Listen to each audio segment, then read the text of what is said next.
Assalamualaikum warahmatullahi wabarakatuh. Selamat sore para sahabat Patra dimanapun berada. Pada sore hari ini saya akan bincang-bincang sore santai-santai saja dengan salah seorang trainer, ya, Ustadz kita yang ada di samping saya, Ustadz Musrin Fauji. Nah, sebelumnya perkenalkan dulu, saya adalah Bang One dari Patra Tour and Travel yang ada di Jakarta.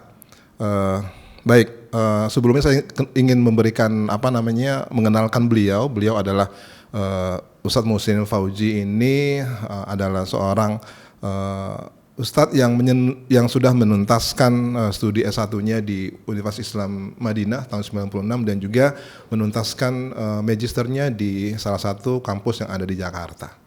Baik, kita sore hari ini Ustadz akan bincang-bincang rileks saja tentang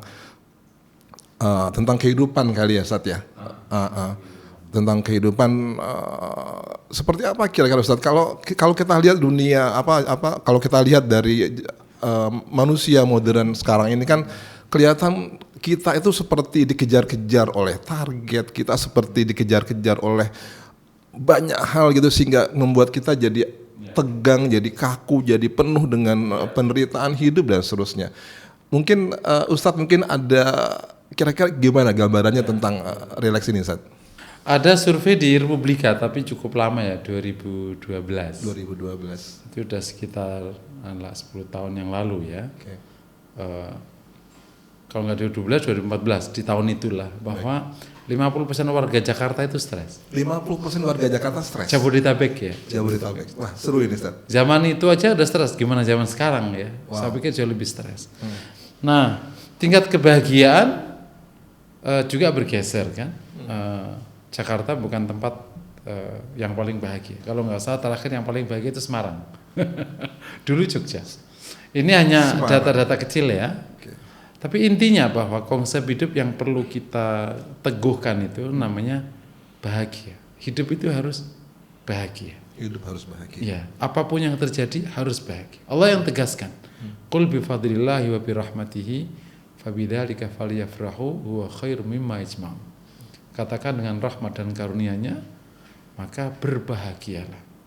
Itu lebih baik dari apa yang mereka kumpulkan. Yani mereka itu orang-orang kafir. Bagi orang mukmin, hidup itu hanya satu pilihan, bahagia. Bahagia. Kenapa harus bahagia? Karena hidup dunia cuma sekali. Nanti pindah ke alam barzakh sekali. Pindah ke akhirat cuma sekali. Jadi harus bahagia. Karena kalau tidak bahagia, maka aku rugi selama-lamanya. Kenapa? Hal yang bisa membuatmu bahagia, tapi kenapa membuatmu malah sedih?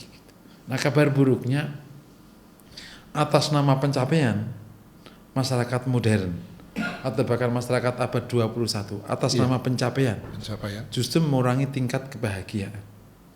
Itu salah satu buku yang menarik yang menggambarkan hidupnya orang sekarang adalah Yasraf Piliang. Di bukunya yang terkenal namanya Dunia yang Dilipat.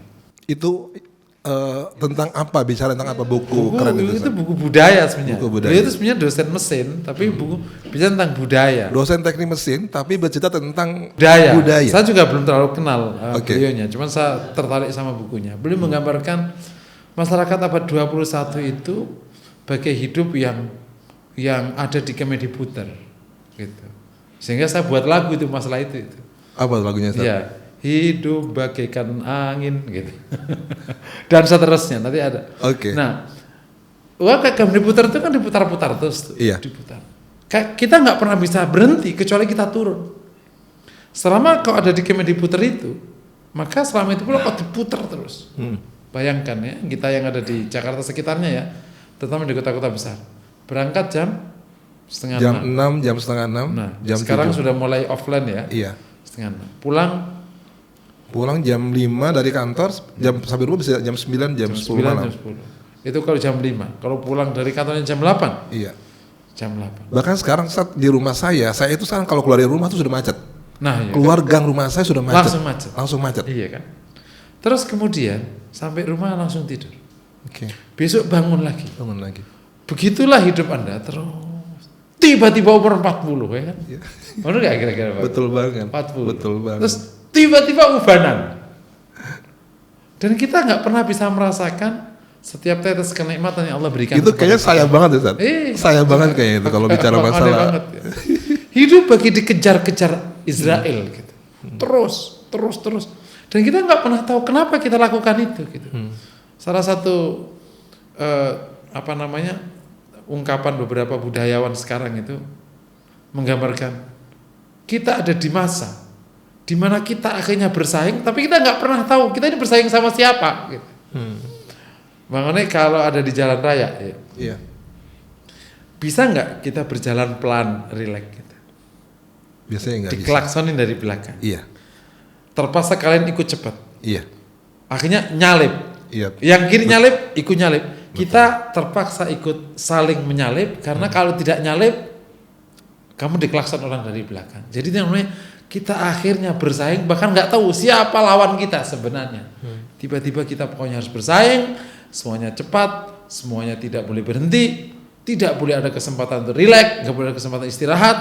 Kalau di karir, sejak di SMA kita harus target masuk perguruan tinggi yang paling top. Favorit. Bahkan anak-anak sekarang udah nggak mau lagi sekolah di lokal, ya harus di luar negeri pun juga ngambil 50 besar dunia. Dan pagi berangkat, sore les, bimbel, ikutin terus. Pertanyaannya, yang mau dicari apa? Nah, masalahnya sekarang bicara bahagia itu kan nggak mudah kalau saya lihat dari. Yang mau dicari apa? Nah kan, jadi ini yang akhirnya hidup dalam kepenatan yang luar biasa, pencapaian yang luar biasa. Yang dikatakan beberapa filosof modern sekarang, materialisme sebagai sebuah ideologi yang memang digandrungi banyak orang di masa kini, memang menyodorkan beberapa hal yang nggak diberikan oleh sebelumnya. Panas jadi dingin, lambat jadi cepat, redup jadi terang, kan? Tapi materialisme tidak memberikan kebahagiaan dan ketenangan. Itu hanya diberikan oleh agama. Nah, terus yang seperti apa hidup yang sebaiknya? Hidup yang normal, gitu. Normal sebagai seorang manusia, normal. Disebut manusia itu karena dia memang punya dimensi jasmani rohani. Ada jasmani. Kau butuh istirahat cukup, kau butuh makan cukup, kau butuh olahraga, kau butuh rohani, kau butuh spiritualitas, kau butuh berdialog dengan Rabbmu, rohani apalagi, kau butuh sebuah ketenangan yang luar biasa, kau butuh ilmu, kau butuh cinta, kau butuh kasih sayang, itu namanya kebutuhan rohani atau kebutuhan batin, ya. Nah, ketika hidup demikian cepatnya itu, asupan ke rohani hampir nggak ada. Ternyata kalau ditanya untuk apa kau lakukan semua, untuk mencukupi kebutuhan. Dan kebutuhan itu apa ternyata? Makan, minum, dan tempat tinggal. Kabar buruknya, rumah kita tidak lebih luas daripada rumah ayah kita, betul nggak? Betul nggak? Betul banget. Iya kan? Betul banget. Orang yang kerja dari jam 5:30 itu, jam 6 itu, rumahnya tidak lebih luas daripada rumah orang tuanya. Dulu orang tuanya itu berangkat jam 7, pulang jam 12. Tentu orang berkata, beda konteks, beda apa. Tapi coba kita membuat hidup lebih normal. Gitu. Dan harus diakui beberapa negara punya budaya itu. Salah satunya Finland itu punya budaya itu. Dan tetap maju. Jadi kalau gitu, apakah ada yang salah kalau gitu yang terjadi di masyarakat Indonesia? Iya, kalau saya misalnya? nyebutnya kita harus berani berhenti sejenak namanya. Berhenti sejenak untuk mendesain ulang hidup kita. Karena kita ini bukan seonggokan tulang yang ditiangi daging yang ditiangi tulang, dan kebutuhan kita makan dan minum. Kita butuh kehangatan keluarga misalnya. Kalau misalnya Bang Onai tadi berangkat jam 6 sudah berangkat. Setengah 6. Pulang jam 9. Kapan ketemu anak? Nggak ada. Kapan ketemu istri? Ya akhirnya di tempat tidur jadinya anak. Ya nggak ada kasih sayang, nggak ada dialog gitu. Dan seterusnya. Dan itu dilakukan bertahun-tahun sampai kita nggak tahu kita ini ngejar apa sebenarnya. Gitu. Kita ngejar apa? Gitu. kita kejar, kita keluarkan gitu. Nah terus gimana? Nah berhenti sejenak gitu. Makanya dalam ilustrasinya itu karena ada di Kemendikbud itu, nah, Anda turun, nanti baru tahu. Oh ternyata kalau kita tidak di situ juga relax aja ternyata. Kalau kita close dikit, ternyata. Nah, makanya berhenti sejenak itu ya kalau di konteks orang Muslim ya ibadah, ada waktu istirahat, qiyamul lail, itu berhenti sejenak. Kemudian yang lebih top lagi umroh, itu berhenti sejenak untuk memikirkan ulang apa yang sesungguhnya kita cari dalam hidup ini. Itu aja sebenarnya. Apa yang sesungguhnya kita cari dalam hidup ini. Nah, pertanyaannya jangan-jangan nggak tahu yang dicari apa gitu loh. Jadi kalau tadi kejar sana, kejar sini, kejar sana, kejar sini. Sampai bahkan di beberapa case ya, tapi kalau di negara sangat modernnya, orang sampai nggak berkesempatan untuk nata kesehatan demi pencapaian, tapi juga nggak capek-capek pula ujungnya. Kayak kira-kira, kan sampai ada orang nggak punya waktu olahraga, orang nggak punya waktu untuk bertemu keluarganya, orang nggak punya waktu untuk berileks sama tetangganya. Dan itu adalah kebutuhan manusia, kebutuhan sosial, kebutuhan keluarga, gitu. Ada cinta dan kasih sayang yang membuat dia bahagia, gitu. Nah, keluar ditata ulang. Jadi pesannya hidup yang akhirnya tersedia atau budaya yang tersedia kita pasca atau di abad 21 itu perlu, bahasa kita ini perlu bijaksana menyikapi. Kita perlu memahami betul apa yang sedang dan mau kita cari sehingga nanti rumus hidupnya itu seperti apa. Tapi satu tadi, hidup harus bahagia. Nah, dan bahagia itu ada dua dasarnya itu. Kalau di survei itu, yang pertama bahagia itu sumbernya dua. Kalau di survei itu, yang pertama kecukupan akan kebutuhan, kecukupan akan kebutuhan. Nah, di sini letak kerja menjadi penting. Tapi yang kedua adalah spiritualitas yang tinggi. Disitulah perlunya agama. Kalau orang cukup kebutuhannya, tapi spiritualitasnya rendah, agamanya rendah, dia nggak bahagia. Yaitu orang yang nggak bersyukur itu, mau berapapun juga nggak akan bahagia. Dan ini semua harus seimbang. Iya. Dan yang menarik, di atas kebutuhan,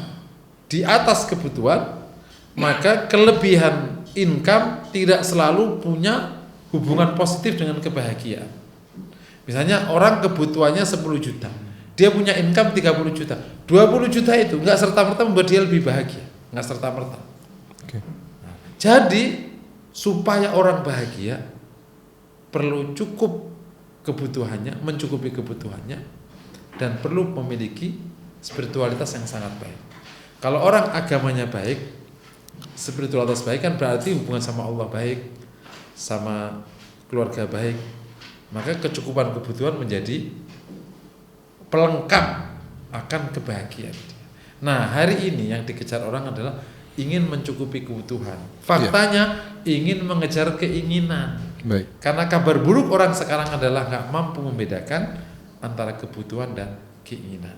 Jadi pesan utamanya perlu keluar dari Kemendikbud, keluar sejenak untuk memikirkan apa yang harus kita kerjakan. Nah, keluar sejenak itu macam-macam ibadah, termasuk dalamnya ada umroh, wisata religi dan lain sebagainya. Mungkin demikian. Baik, terima kasih Ustadz Muslim Fajri yang sudah memberikan paparan sederhana pada bincang-bincang sore kita pada sore hari ini, sahabat Patra.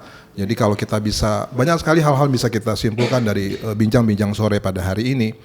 Di antaranya adalah kita bicara masalah bagaimana menuju pada kehidupan bahagia yang selama ini mungkin di dunia masyarakat modern sudah banyak kehilangan, ya, di mana kata kunci terakhir tadi itu ada dua yang bisa menyebabkan bahagia. Pertama adalah kecukupan kebutuhan, dan kedua adalah spiritualitas yang tinggi. Ya, semoga sahabat Patra kita bisa mencukupi kedua kebutuhan ini, yaitu kedua bahagia ini, yaitu adalah kecukupan kebutuhan dan juga spiritualitas yang tinggi. Terima kasih. Assalamualaikum warahmatullahi wabarakatuh.